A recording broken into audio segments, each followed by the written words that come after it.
Music. No matter your Christian tradition, it's part of the worship experience. But is it a safe part?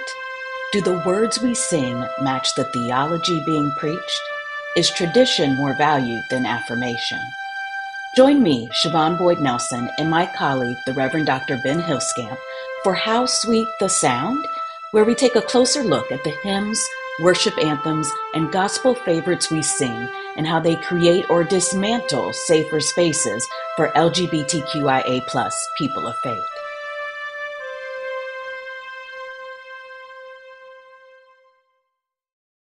Well, fancy seeing you here, Ben.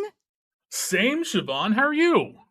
I am doing wonderfully. It's a bit windy outside, but I managed to stay on my feet and not get blown away.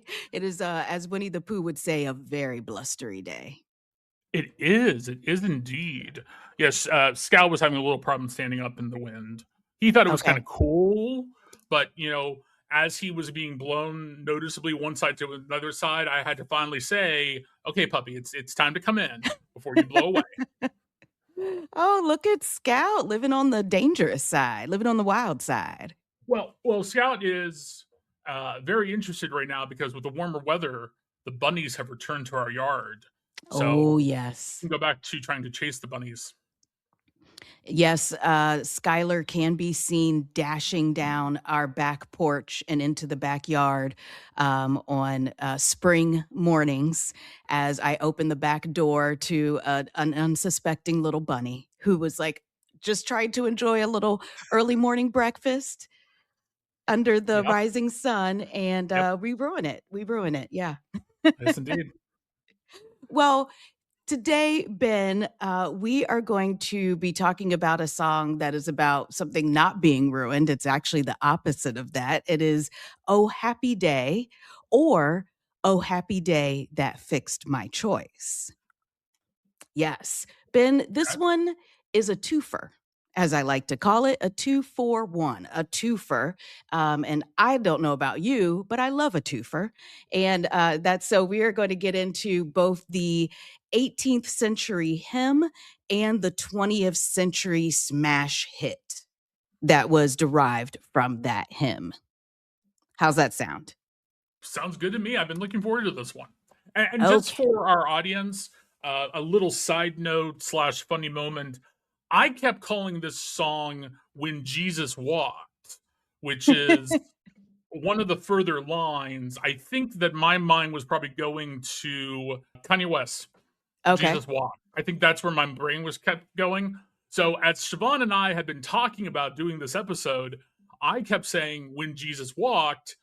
And every time I said it, Siobhan kind of looked at me like, "What are you talking about?" And I'm like, "The song. It was in Sister Act. You know it." And she's like, "You mean Oh Happy Day?" I'm like, "Yeah, probably." Oh, Ben. We're going to get you together. You'll know everything about this song by the end of the episode. Sounds good to me. So like I said, the original was written in the 18th century. Then we have this smash hit in the 20th century. So let's start in the 18th century with Philip Doodridge. And he was the original writer of the song. He was a non-conformist minister. And for anyone who was like me and was like, I'm sorry, what is a non-conformist? This was actually anyone who broke from the Anglican Church. And these are actual Protestant Christians. They just were breaking from the Anglican Church or the Church of England at the time, or simply did not conform to it. So this could include Calvinists, Presbyterians, Methodists, Quakers, and the group that would make up nonconformists continued to grow and grow and grow kind of over time. And so he was a nonconformist minister, and his father was also a nonconformist. So he kind of grew up in this branch of Protestantism. And he was orphaned by the age of 13. And his guardian, he had an inheritance, but his guardian squandered it. So he's orphaned, he's essentially destitute, and a minister takes him under his wing and helps him to go to school and kind of becomes his mentor in his early adulthood. So he gets married to Mercy Maris in 1730. He has 9 children.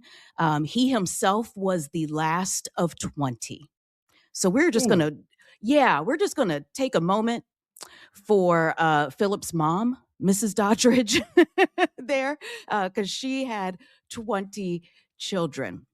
So he was offered a position in the Anglican Church, in the Church of England, but he turned it down because he was so devoted to his nonconformist beliefs. And eventually, he was offered an opportunity to pastor an independent congregation in Northampton in 1729. And eventually, there is still a church in England that is named Doddridge Nonconformist Church, I believe, or Congregationalist Church. So there is still a church with his name on it. So, like so many, go ahead, Ben. No, I was just going to throw in a little bit of American trivia for listeners who may still be trying to figure out what nonconformist is in practice. Nonconformists would be the Puritans who came to the U.S. or the quote-unquote pilgrims. And again, another little trivia fact, in England, the big nonconformist academic stronghold was the University of Cambridge, which is why when the Puritans founded Harvard, the town that grew up around Harvard is Cambridge, Massachusetts, named for Cambridge, England, and the University of Cambridge, where more than a few of these men had studied. Yeah. So he, like I said, was offered a position to pastor an independent congregation in Northampton.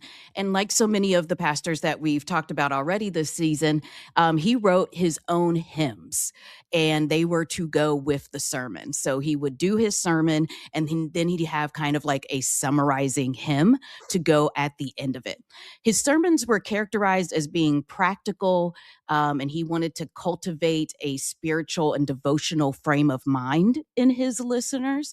And they say that his hymns were mostly, like I said, summaries of his sermons, and they were to help the congregation express their response to the truths they were being taught. So they really went hand in hand with the sermon itself. It's kind of unfortunate that we don't have the sermons themselves that go with these hymns so that we can really get into it the way that someone that would be listening to it at that time, a contemporary, would hear it. Philip Doodridge wrote a book that was super popular. It was called The Rise and Progress of Religion in the Soul. It was so popular, it was translated into 7 languages.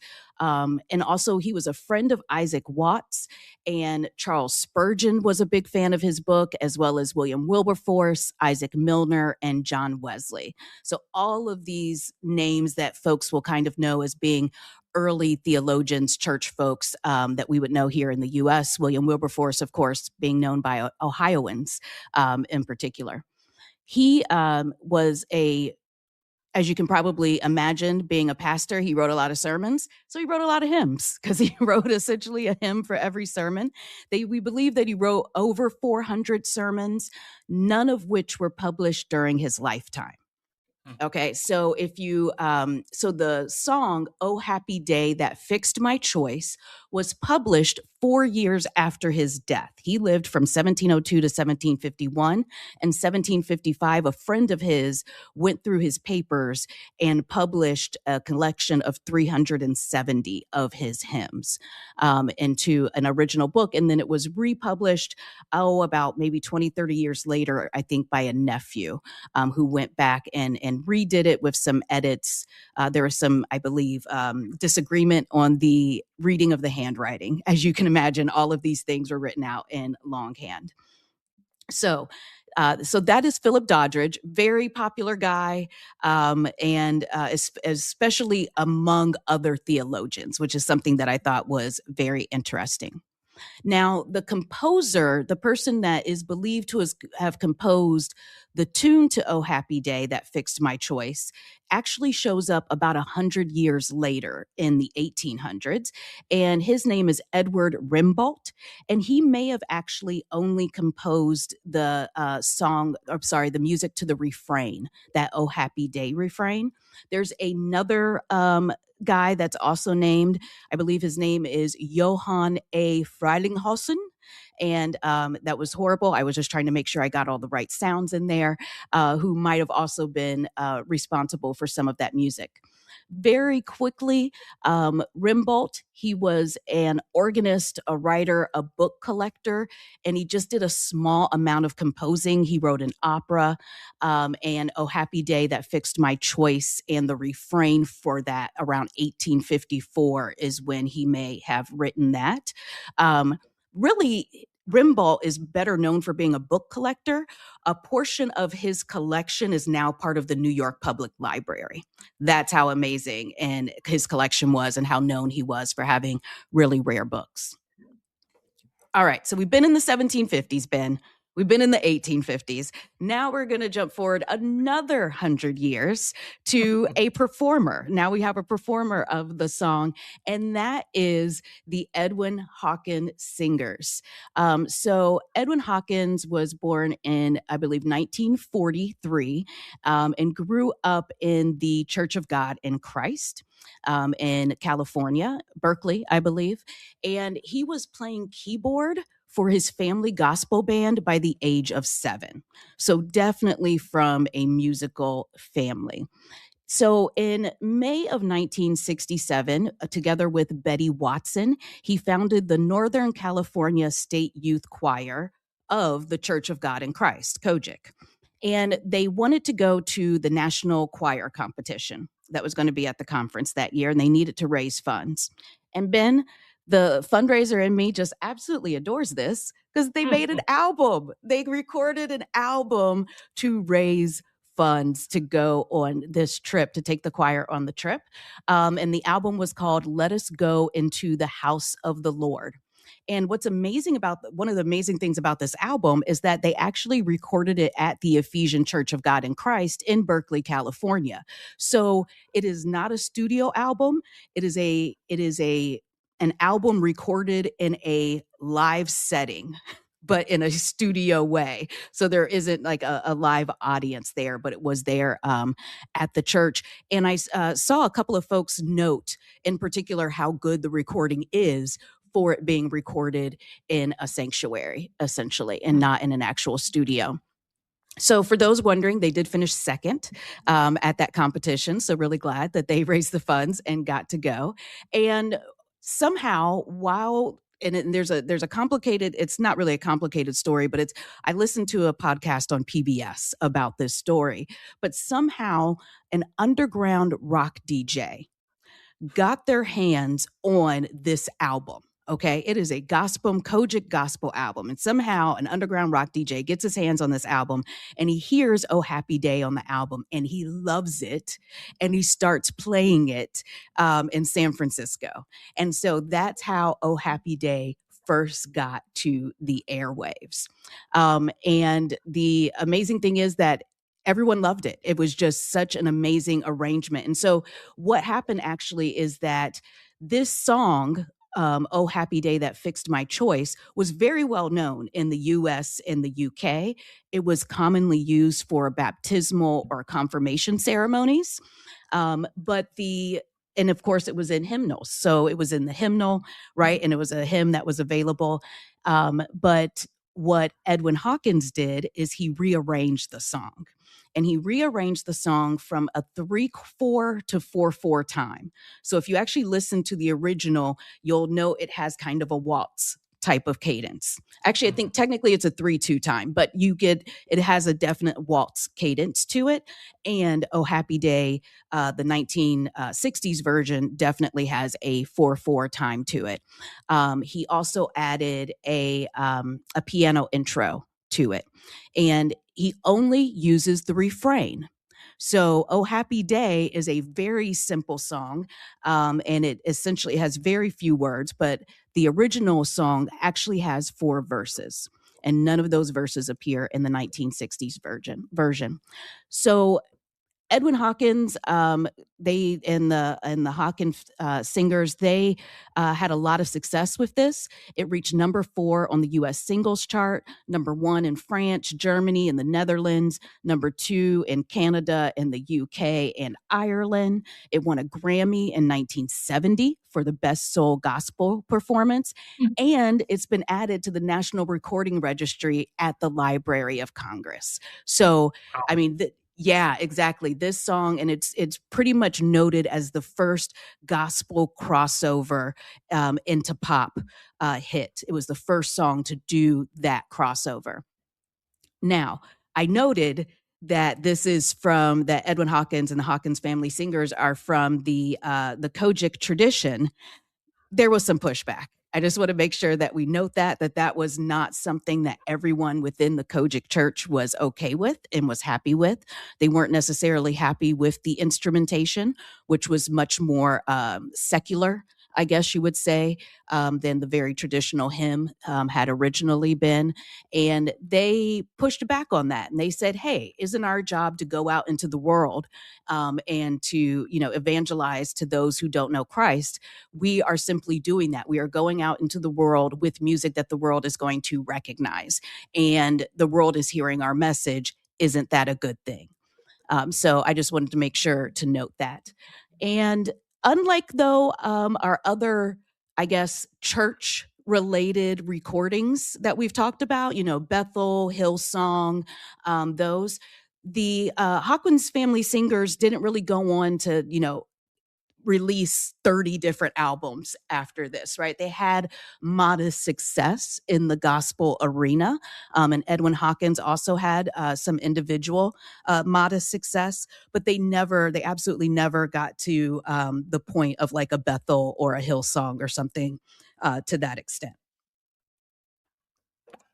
And I know, and I might be jumping ahead. I'm sorry if I am. It's all right. I know we had talked about whether or not we were going to mention one fact, and I do want to go ahead and mention it. On the group's 1969 recording of "Oh Happy Day," is one of the vocalists is Shirley Miller, who yes. Many of us who are possibly listening, particularly some of our TFAM folks who might be listening, know as Mother Shirley, who is the longtime partner and wife of Bishop Yvette Flunder, which I didn't know before I went to my first TFAM convocation and had just met this wonderful, very fiery, but nevertheless, kind of small older woman. And then to hear that she was one of the vocalists on this recording that popularized this song so much is just wonderful. So I don't know if she listens to our podcast or if there's any TFAM folks that will send this her way, but if you do, shout out to Mother Shirley. Yeah. The other folks in the Edwin Hawkins singers were Dorothy Combs Morrison. She did the lead vocals. Edwin Hawkins was the choir director, arranger, and played piano. Betty Watson was the co-director and soprano vocals. And the choir members included Walter Hawkins, Tremaine Hawkins, Margaret Branch, Reuben Franklin, and more than 40 others. So great, big old, beautiful choir there.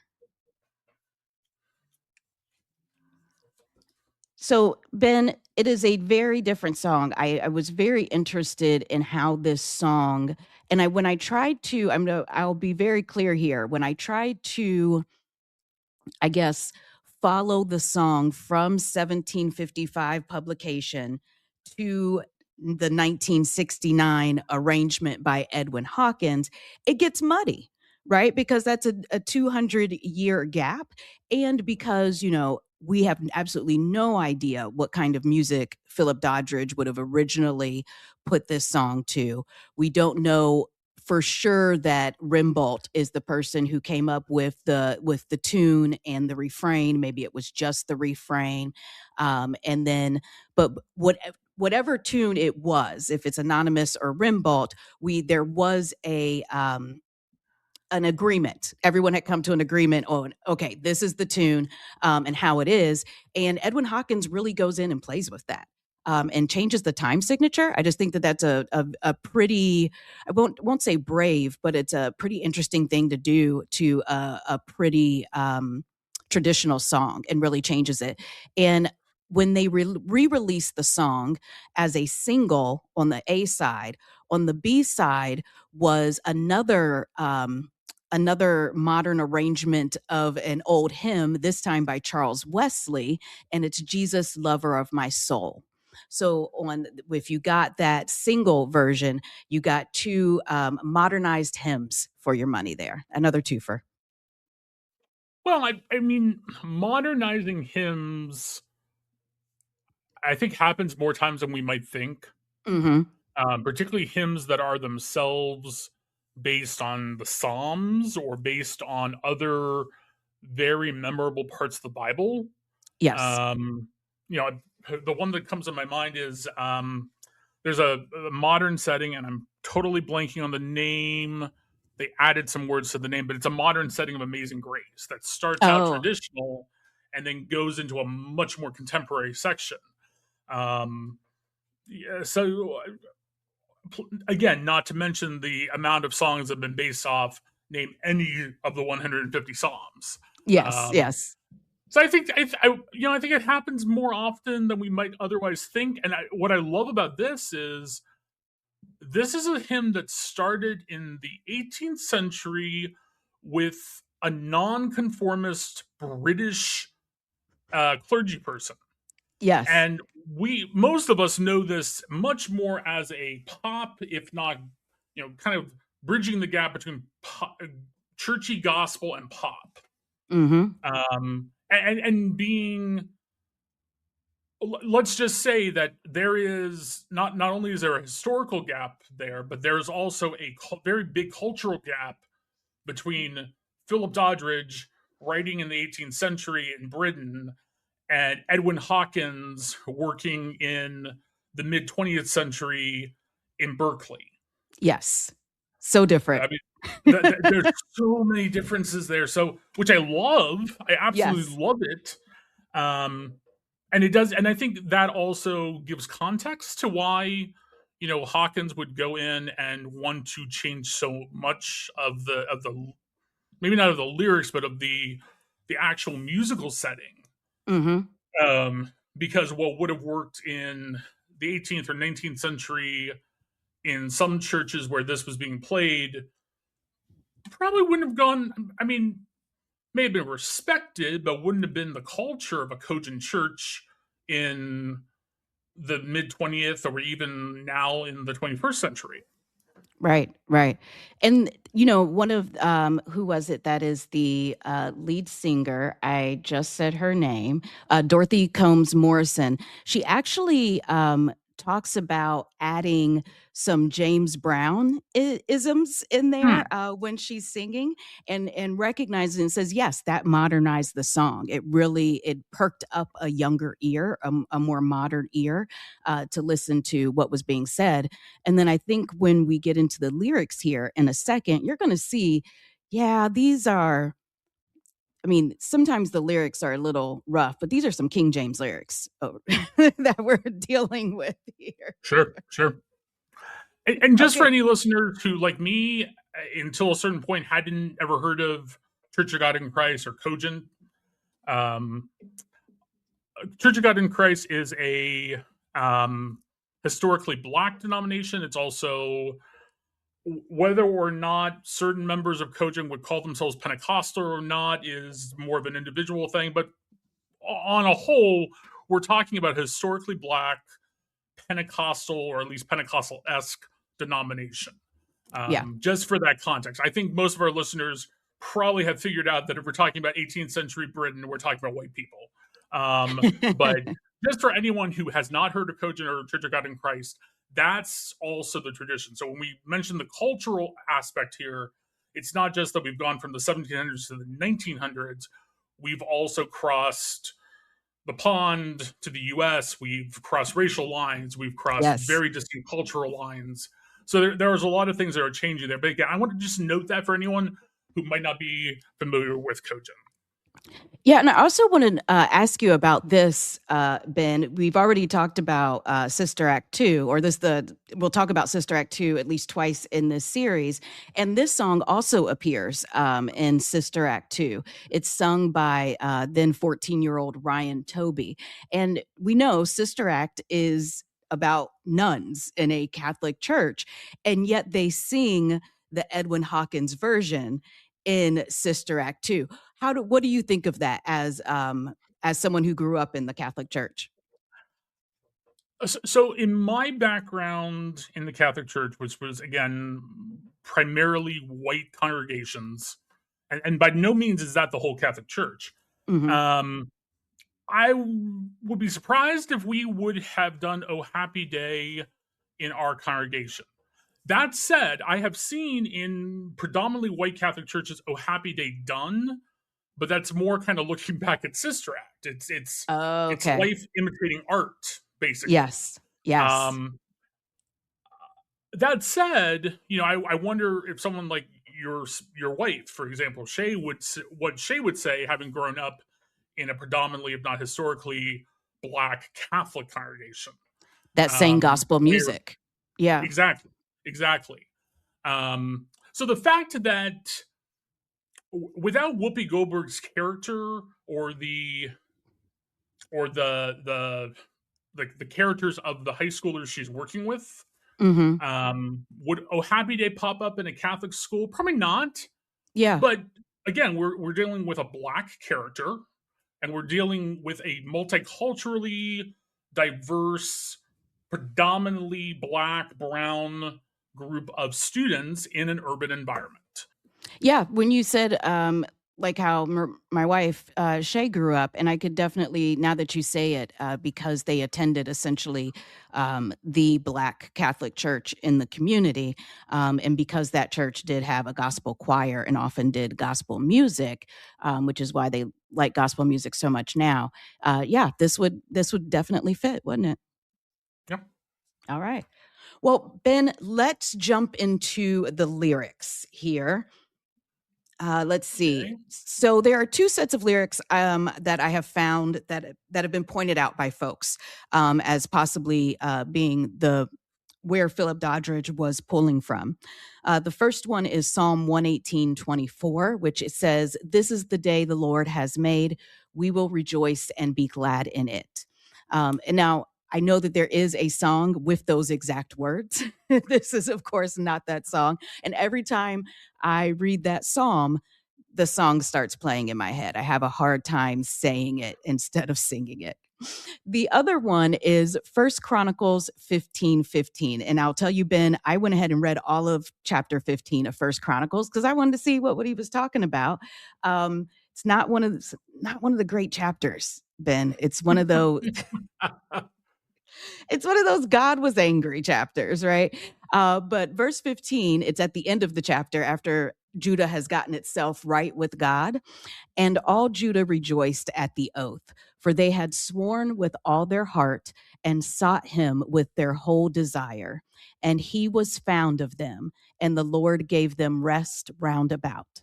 Now, that is the New King James Version there. But I think essentially what it's talking about is that Judah kind of had turned away from God, had all these idols under King Asa.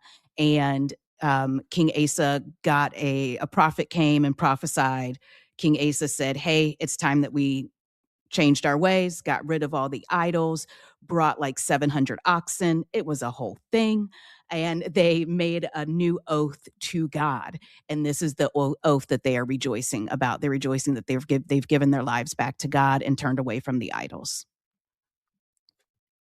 All right. Ben? I have, because we have two songs here, I think that if you read the text of "Oh Happy Day That Fixed My Choice" first, I think we can then go into the verse 1 of "Oh Happy Day" 1969 version. Does that make Okay. sense? Okay. Sure. "Oh happy day that fixed my choice on thee, my Savior and my God. Well may this glowing heart rejoice and tell its raptures all abroad. Happy day, when Jesus washed my sins away. He taught me how to watch and pray and live rejoicing every day. Happy day, when Jesus washed my sins away. 'Tis done, the great transaction's done. I am my Lord's and he is mine. He drew me and I followed on, rejoiced to own the call divine. Happy day, when Jesus washed my sins away. He taught me how to watch and pray and live rejoicing every day. Happy day, when Jesus washed my sins away. Now rests my long divided heart, fixed on this blissful sun to rest. Here have I found a nobler part. Here heavenly pleasures fill my breast. Happy day, when Jesus washed my sins away. He taught me how to watch and pray and live rejoicing every day. Happy day, when Jesus washed my sins away. High heaven that hears the solemn vow, that thou renewed shall daily hear, till in life's late until life's latest hour I bow, and bless in death a bond so dear. Happy day, when Jesus washed my sins away. He taught me how to watch and pray and live rejoicing every day. Happy day, when Jesus washed my sins away. And now this is the 1960s version. Oh, happy day, oh, happy day, oh, happy day, oh, happy day. When Jesus washed. Oh, when he washed, when Jesus washed. When Jesus washed. He washed my sins away. Oh, happy day. Oh, happy day, oh, happy day. Oh, happy day, oh, happy day. Oh, happy day, oh, happy day. When Jesus washed. Oh, when he washed, when Jesus washed. When Jesus washed. He washed my sins away, oh, happy day. Oh, it's a happy day, oh, happy day. He taught me how to watch and fight and pray. Watch and pray and live rejoicing every day. Every day. Oh, happy day, oh, happy day. Oh, happy day, oh, happy day. When Jesus washed. Oh, when he washed, when Jesus washed. When Jesus washed. He washed my sins away. Oh, happy day, oh, happy day, oh, happy day. He taught me how to watch and fight and pray. Watch and pray and live rejoicing every day. Every day. Whew. What do you think, Ben? Is it a happy day? I mean, definitely in the 1960s version. I'm not so sure about the original version. I have more concerns about the. I mean, here's the thing. I have more concerns about the older version. Granted, the older version was written in the 1700s. Yes. And it reveals itself as so pretty clearly. It's yes, also it does. very, very British. The second part is, though the 1960s version, though, has, again, for any of our listeners who have been listening to some of these episodes, you will realize that, I'm someone who struggles with just a ton of repetition. And the 1960s version, though perhaps a little bit more joyful, is just repetition after repetition. Now, I should note, and I didn't know when I was reading the lyrics, but in many cases, like the first line of the first verse of the 1960s version is "Oh happy day," and then in the lyrics, the next "Oh happy day" is in parentheses, as if it's being repeated by another part of the group, or by the rest of the group versus a soloist. Mm-hmm. Yeah, the 1960s version is definitely arranged for a solo choir type, a soloist and a choir situation. Yeah. All right. Let's go back up to verse 1 of the 1800s version. Okay. And get started with that first line. Oh, happy day that fixed my choice. I will say that when you listen to the lyrics, it becomes very clear why this was used at baptisms and confirmations, because this is, I can't speak for Catholic confirmation, but essentially, with baptism, you're saying, yes, I am accepting Christ into my heart. This is the day that is happening. This is the event that is marking that occasion. Yes.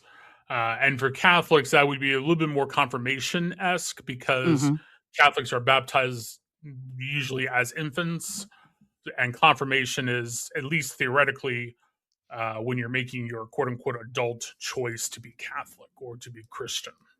Yeah. So, oh, happy day that fixed my choice on thee, my Savior and my God. I think what I like best about this first part is that it's a choice, and that it's very much recognized. And I always like to remind folks that it has to be a choice that you're making. I tell my wife that I choose them each morning, like their Pikachu. I choose you, and it's a choice that I make each day of the marriage, not just a choice I made, like on my wedding day, and now I'm stuck with it. It's something that I renew every day in my heart, and I feel very similar with this first part of that first stanza. So my comment now is not anything I struggle with. I guess I would question the choice part, and this is a weird point in progressive Christian theology. Okay. Because many progressive Christians, particularly now in the 21st century, are arguing that we do not choose, we choose whether or not we follow God. But God chooses us first and saves us first. And it is only our question of how we respond to that. Yes. So sometimes when we talk about choice in this regard, I kind of go back and forth. On the one hand, I totally agree with what you're saying. At the same time, I look at choice and wonder, does that put too much agency in what we as humans do? But again, I don't disagree with you by any means. I just wonder in that theology is this putting a little bit too, is this putting saying that our salvation is because we're choosing, we're confessing Jesus as Lord, therefore we're saved, rather than we are saved and how we choose to respond is the choice, but the salvation is not the choice. Gotcha. So the second part is, well, may this glowing heart rejoice and tell its raptures all abroad. First, we are that rhyming structure is very British, because I could just hearing abroad in a very British accent right there. It's definitely giving. I'm very happy that I made this choice, right? A glowing heart rejoice. All of those things are very clear. And then we have a little bit of evangelism in here, and tell its raptures all abroad. Again, not the rapture. We're not scaring Bon this time. But it's rapturous, I guess is what you would say. It's joyous. And we're going to just tell it all abroad. Yeah, exactly. Again, when this was written, the word rapture didn't have the baggage it now has. Yeah. I would want to change that lyric. If we were just simply changing parts of this, I would want to change that lyric to something else. Because, as you well said, rapture unfortunately now has a ton of baggage affixed to it for about at least a third, if not a half, of Christians. Right. So then we get into the chorus. Happy day, when Jesus washed my sins away. How do you feel about that first part? I have no problem with it, except it now throws into question what the happy day in the first verse is. Is the happy day when Jesus washed my sins away, or is the happy day when I chose to follow Jesus, or perhaps followed to respond to Jesus's call? Yeah, and would that have been the same No day? But would that have been the same day for Philip Doodridge, I guess, is my question. Yeah, I think that's a good question. I'm Okay. not sure if it would have been or not. Had he been an Anglican at the time or a conformist clergy member, then probably not. Okay. But he was nonconformist. He was more than likely a Calvinist. So yes, they probably would have been the same day. Okay. Now, I have a question about this next part. He taught me how to watch and pray. I get the he taught me how to pray part, right? We got the Lord's Prayer. It is very clear. Ben, when did Jesus teach me how to watch, and what did he teach me how to watch? Again, not knowing exactly what Doddridge meant here, my guess is he's referring to parts of the gospel where Jesus teaches the apostles, the disciples, to watch for the coming, for either his coming again or God's coming to earth. Oh, I was afraid of that. We have parts in the gospels where Jesus tells parables about watchers, about the virgins who, the 9 or whatever virgins who kept their lamps lit, and the others who didn't keep their lamps lit until the bridegroom arrived or the groom arrived. My guess is that that's what that watch is referring to. Okay. There's many British hymns from maybe about 100 years later in the Victorian era that have this idea of watch and being watchers. Particularly, I think, given that, because of where the British Isles are located geographically, it tends to be a little bit darker there. Yes. And if we're in London, it rains quite a bit. So this idea of watching and being aware and keeping your lamps lit, you find as a very pervasive theme, I think, at least in Victorian British hymns. Yeah, now I need to look and see where Northampton is. But it is an island, and there's a lot of coast. And so having a watch definitely makes sense in an island type of culture. And then we have and live rejoicing every day. That's just lovely. And Jesus taught us how, and I love the idea that Jesus taught us to live rejoicing every day. I think that's a really good call out. Yep. And then happy day when Jesus washed my sins away. So jumping into verse 2, 'tis done. Oh, I love it. It's so 18th century. 'Tis done. The great transaction's done. How do you feel about the terminology transaction? I hate it. Yeah. I hate it more than rapture in the first verse. Salvation is not a transaction. And I realized that was theology at the time. Yes. It was very Anglican theology. It was also very Calvinistic theology. I get it. It's sort of like referring to the cross as the scandal of the cross or the scandal of grace. I get why we use these terms, and given proper context, they make sense. I don't like them, though, because again, salvation is not a transaction.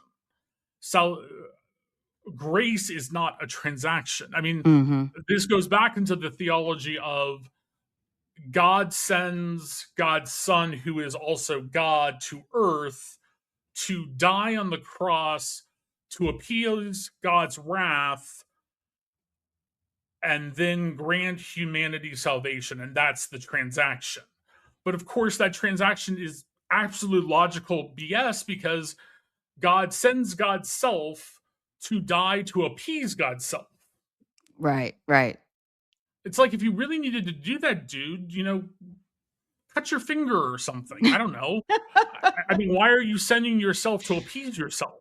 Yeah. I mean, if a human says, I am doing something in the world to appease myself, we send them to a psychiatrist. Well, yeah, to me, it's every time you give that you say that, Ben, and I probably shouldn't have this thought in my head, but I think of, why are you hitting yourself? Why are you hitting yourself? Yeah. But because that's when you describe it, that's what it sounds like. But the next line I think is much better. I am my Lord's and he is mine. Yep. Except for male language, but we know it's the time that it's written in. I have no problem with that. He drew me and I followed on. Rejoiced. That I actually like. Okay. Go ahead. rejoiced to own the call divine.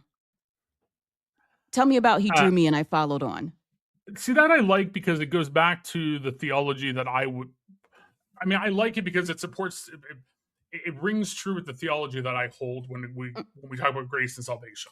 Yeah. Which is God has done something. Jesus has done something. And what we do is our response to what has been done. Okay. Rather than, kind of like choosing salvation or something. Right. And while I struggle with, as we've said in other songs, I struggle with this, like, to own a call, to own divinity, to own God, to own favor. I don't like that language. I have no problem with it. So other than transaction, this whole second verse is pretty okay in my opinion. Yeah, not too bad. I think the language, owning the call divine, I think we would just phrase that a little bit differently now, but the idea behind it, yeah. You're rejoicing because you have responded to the call. All right, verse 3. Now rest my long divided heart, fixed on this blissful center rest.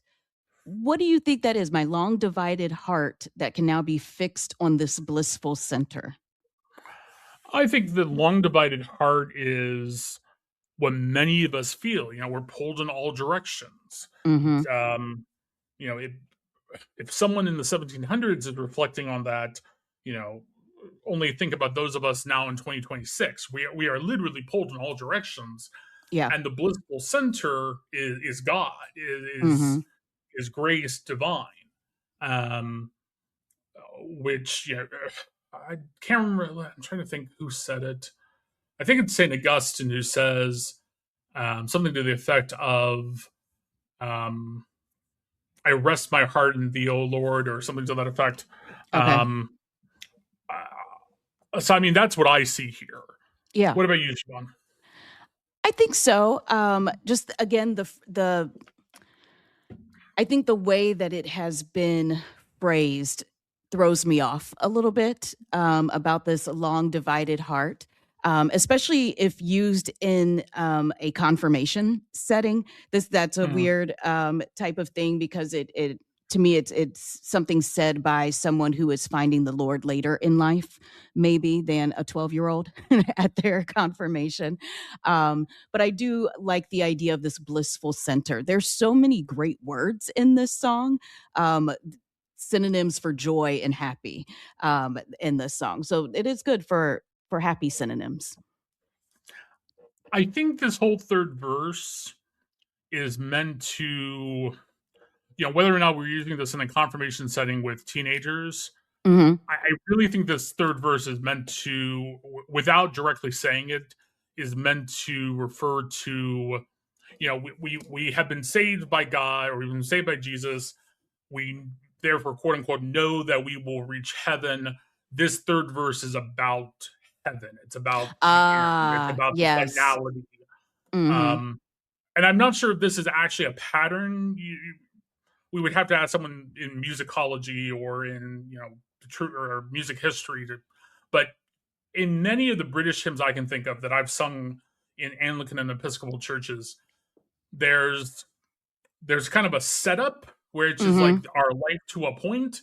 Then there's something about like a final rest at the end of days or whatever. And then the last verse is something about vows and pledges and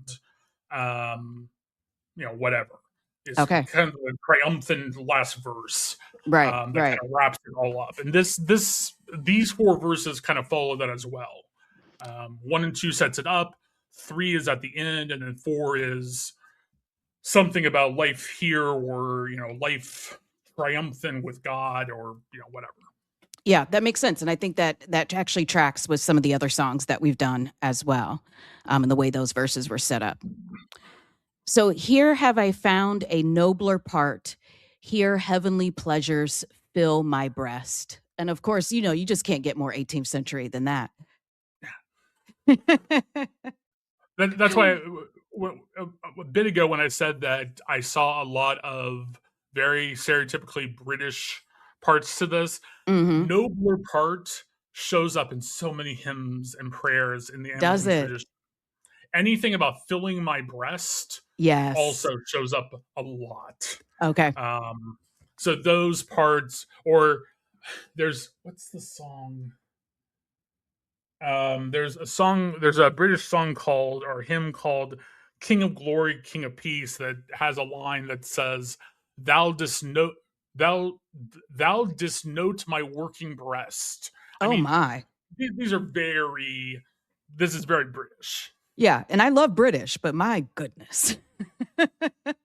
Okay, verse 4. High heaven that hears the solemn vow, that vow renewed shall daily hear. Now, I saw a little bit of like lore around Doddridge that said something about him literally renewing his vow to God every day and maybe even doing Yeah. it on his deathbed. And so this sounds like a very autobiographical thing. Like again, I choose you every single day. He was waking up every day and saying that to God. And I mean, it's not a uniquely Christian practice by any means, but it's a Mm-hmm. very spiritual practice for some people. Yes. I think to many of my TFAM colleagues and siblings who, every time they wake up, say, thank you, God, for waking me up. Yep. Even if they snooze their alarm clock, 4 times in the morning, every time it's, oh, thank you, God, for waking me up. Now going back to bed. So, I mean, that Doddridge would daily make a vow to God or daily rededicate himself to God Mm-hmm. makes sense for a clergy person. Is it? I will say, for my part as a pastor, is it something I do? No, it's Mm-hmm. not part of my spirituality, but it is the part of the spirituality of many people that I know, in the present day. So, I mean, that makes sense to me. And again, like I was saying before, having your final verse be about making vows and whatnot is again very Yeah. British. Yeah. And then we have till in life's latest hour I bow, which essentially is like in my last hour of life, and I'm bowing out, and bless in death a bond so dear. So essentially, as I am dying, I am going to bless this bond I have had with God. See, I would actually. So when I read this, Yeah. our listeners may have noted that I kind of got tongue tied at that point, Mm-hmm. and it's because upon reading it, this till in life's latest hour I bow. It's like, wait, shouldn't that be last? Weren't you trying to say last there? And when Mm-hmm. you just said it, Siobhan, I think you said it in the way that most people would read this. That he Okay. means in the last hour, and then he talks about death. I'd like to propose a different meaning. Okay. If in fact he does mean latest, and latest, assuming that relative to when it was written, latest still was meant by the same thing in the 1700s as it's meant in 2026. I think what he's actually saying is from the last breath that I just took, Mm-hmm. so my most recent breath, until in death, at my last breath, Mm-hmm. I bow in my most recent breath and in my last breath. So it's from this moment, when I'm taking a breath in this moment, until the time I die. No matter if Mm-hmm. that's 30 seconds later or 30 years later. I think he's trying to say from this point till death, rather than just in my last breath. Oh, okay. That makes sense. It depends on how you read it. If it should be, if the latest means the same thing, Yeah. if latest was meant to mean last. I mean, we could read it in different ways. I don't know. That's what strikes me. Yeah. But in either way, he's saying that he's going to be happy that he has this bond when he gets that. Yeah. At some point, or all the points, perhaps. All right. So that's the end of verse 4. Let's look at the 1969 version. And it's, so much simpler. I mean, we've really only got 4 or 5 lines here. So when you break down verse 1, it's essentially, "Oh, happy day when Jesus washed my sins away." So what do you think about that verse, Ben? I mean, it's very straightforward. But again, with that theology, kind of divide there, how does this fit into it? Yeah, I mean, it is much more straightforward. It's taking the essence of what's in the original, and just stripping away everything else. And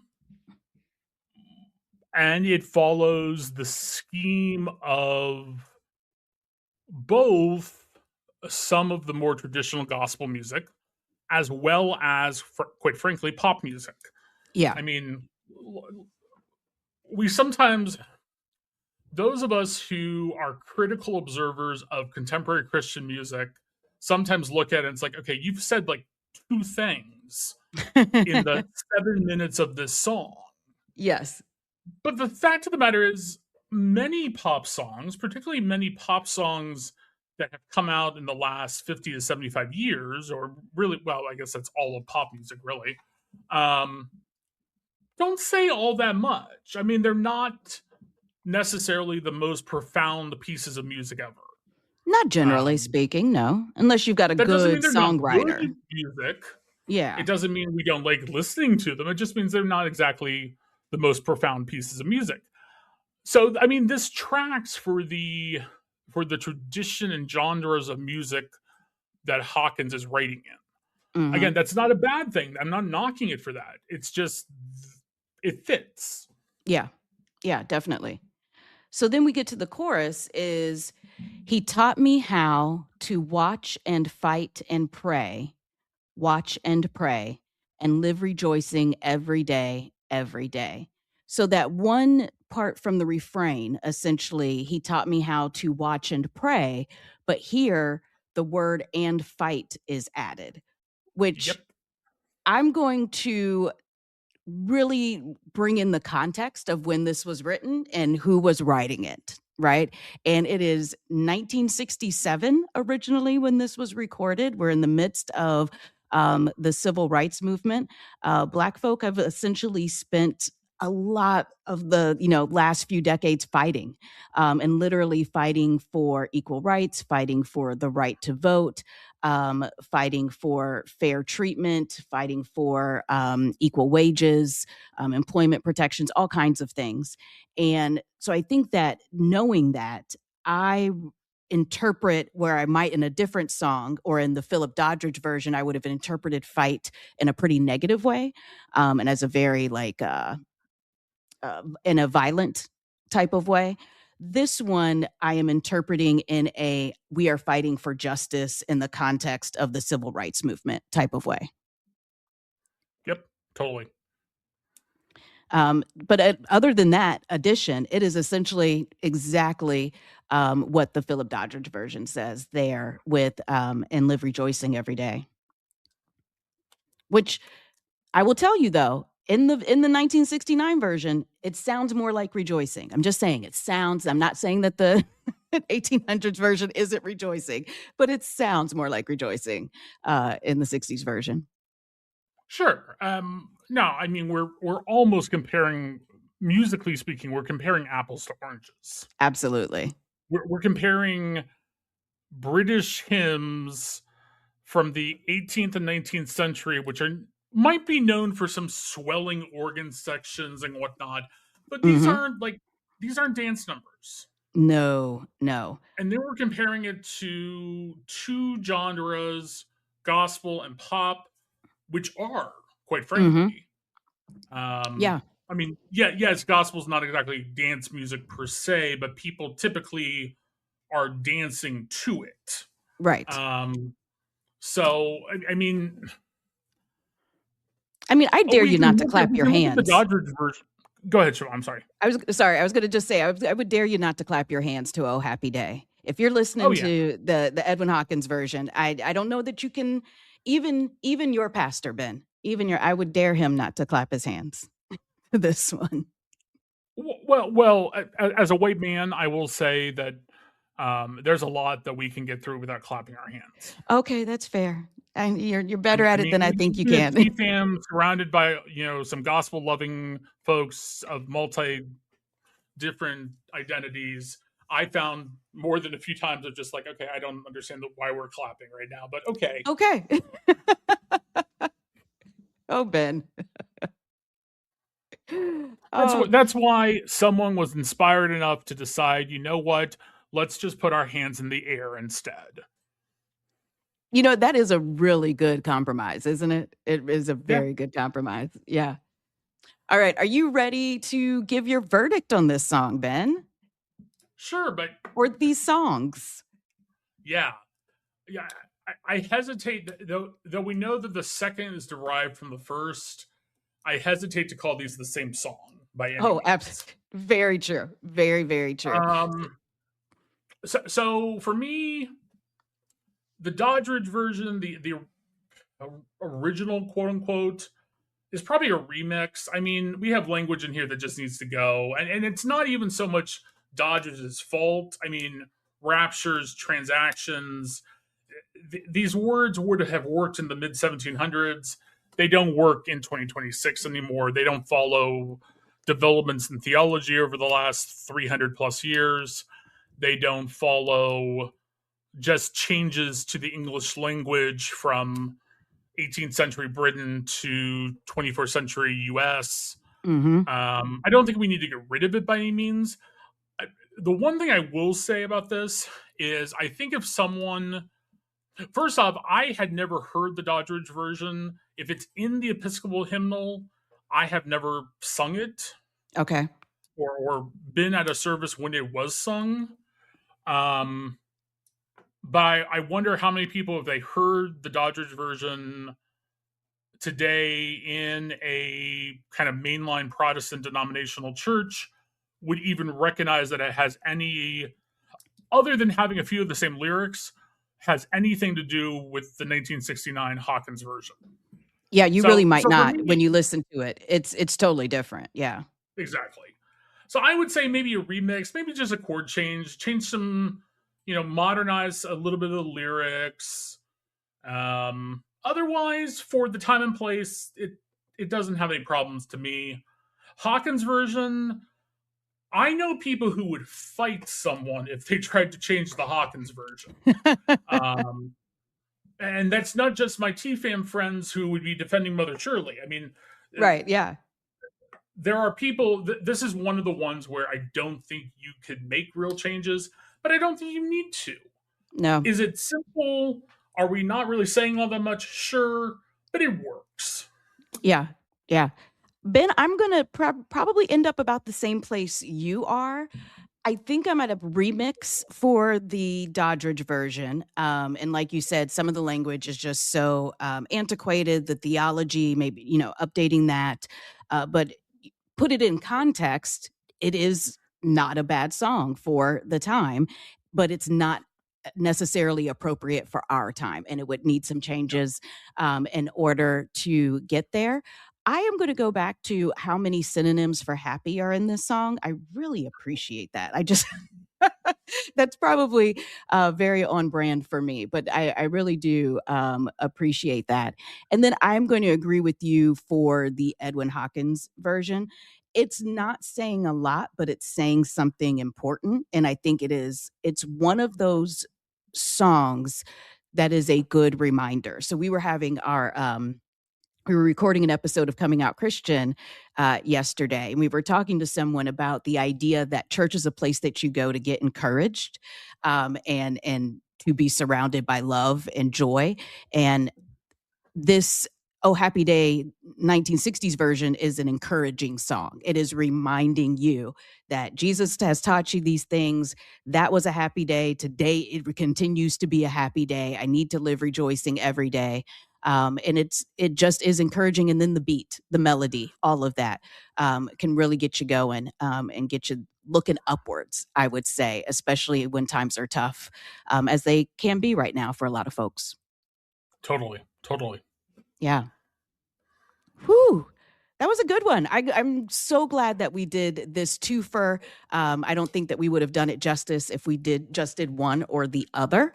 And so I really appreciate also how this shows us how music can evolve, how we don't have to, even when we are recognizing that theologies change and are updated and we can rethink things and language changes, that doesn't mean we have to throw the baby out with the bathwater. There are things worth keeping. And even if it's repackaged or it's set a little bit differently or it's set to a different time signature, there is some good stuff in those old hymnals. We just need to be thoughtful about it as we are bringing those songs and those messages into our present day congregations. Yep, totally. Awesome. Well, this has been another really fun episode, Ben. Thanks for taking this journey with me. Thank you. All right. Well, that brings us to the end of another episode. I think, how many do we have left after this one, Ben? So this is episode number 6. So we have three. Yep, 3 more coming. Ooh. All right.